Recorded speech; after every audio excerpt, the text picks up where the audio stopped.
할렐루야. 3월 18일 화요일 수요창을 예배에 오신 여러분 모두를 환영하고 축복합니다. 우리가 이렇게 모여서 하나님 예배하는 것도 참으로 감사한 일인 줄로 믿습니다. 이 감사한 마음 그대로 가지고 자리에서 일어나 박수치며 찬양하겠습니다.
할렐루야.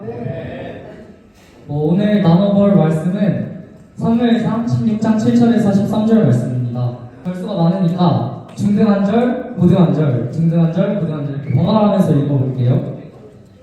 시작.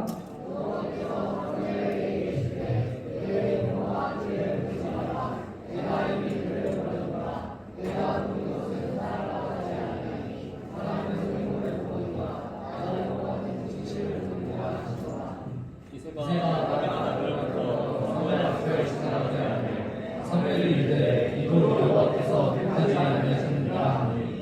이새가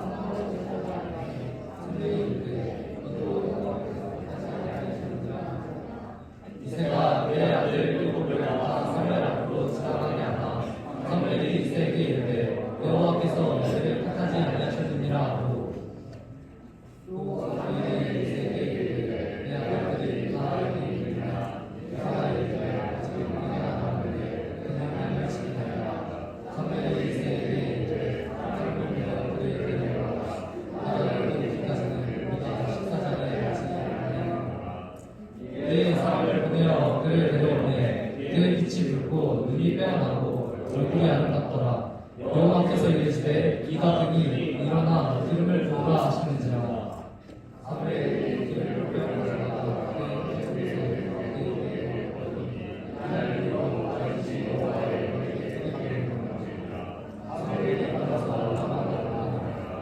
아멘. 오늘 특별한 분이 오셨습니다. 점심교회 이재민 목사님께서 앞으로 나오셔서 말씀 전해주시겠습니다.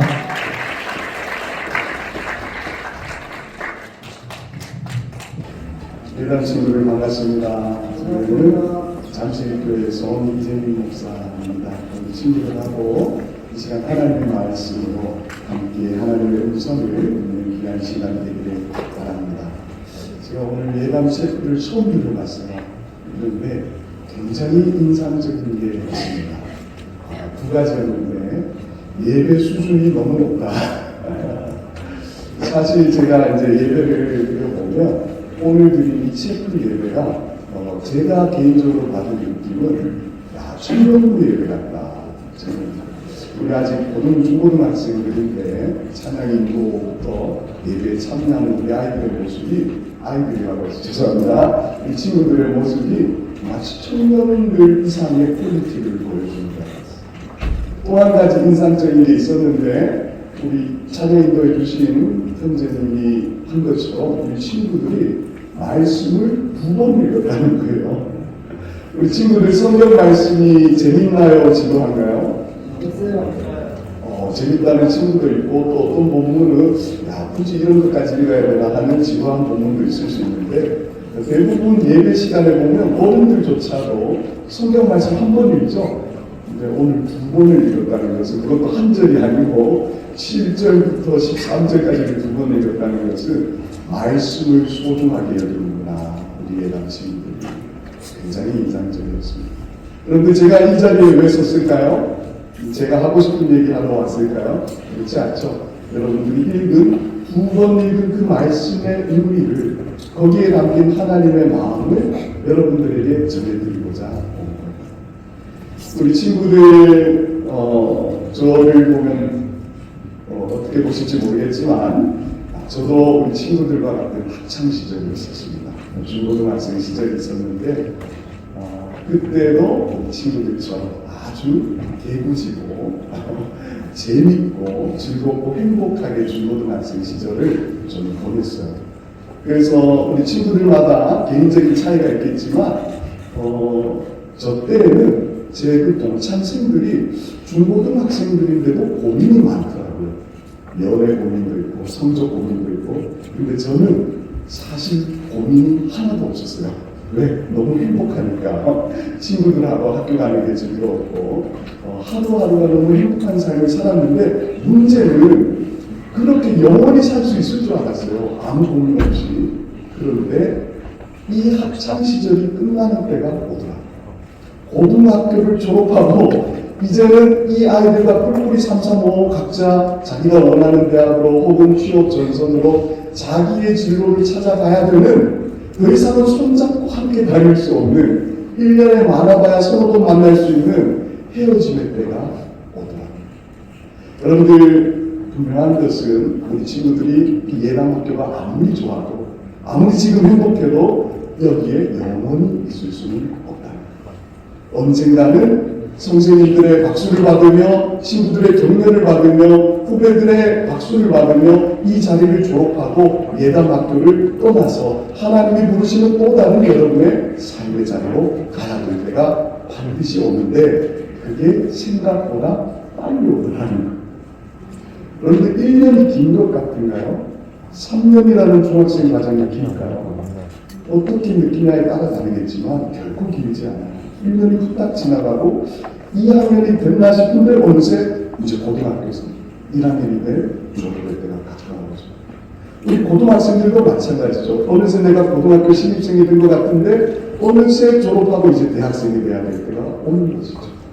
그 시간의 체감적인 차이는 개인적으로 다르겠지만 제 개인적으로는 예상했던 것보다 그 시간이 너무 빨리 오다.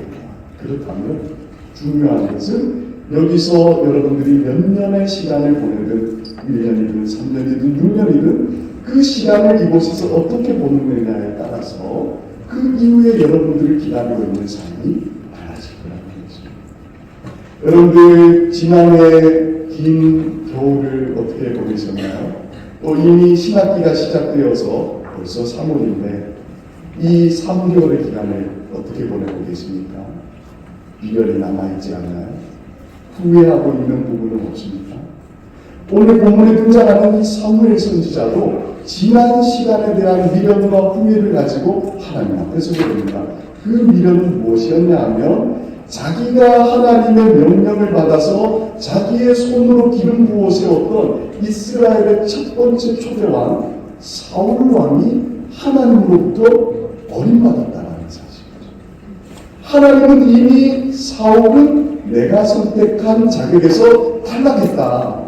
더 이상 그는 이스라엘 왕으로서 자격이 없다. 나는 또 다른 왕을 세울 것이다. 하나님은 이미 결정하셨는데도 불구하고 사무엘 선지자는 아직도 이미 하나님이 버리신 사울 왕에 대한 미련을 가지고 있었다라는 사실.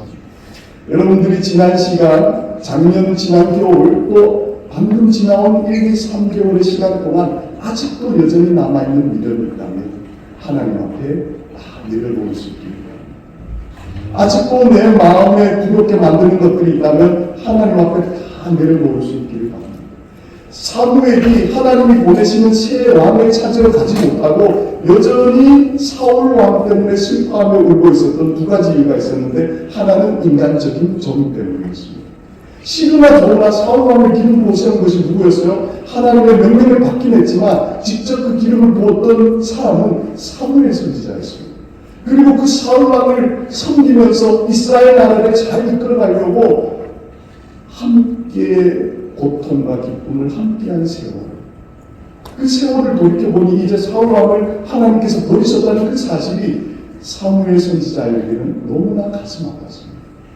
사울 왕에 대한 미련을 버리지 못한 또 한 가지는 사울 왕이 만약에 하나님께서 다른 왕을 세우셨다는 사실을 그 왕의 사무엘 선지자가 기름 부었다는 사실을 소문을 듣고 알게 된다면 어떻게 할까요? 사무엘 선지자를 가만 놔두겠습니까?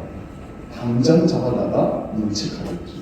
자기가 혹여나 사울 왕으로부터 죽임당하지 않을까 두려움이 있었습니다. 그러나 하나님 뭐라고 말씀하십니까? 인간적인 적에 끌리는 미련이다. 죽임당할까 두려워하는 두려움들을 하나님의 새 시대 앞에서는 다 내려놓아야 됩니다. 이 자리에 모인 우리 친구들을 하나님은 새 시대로 부르십니다.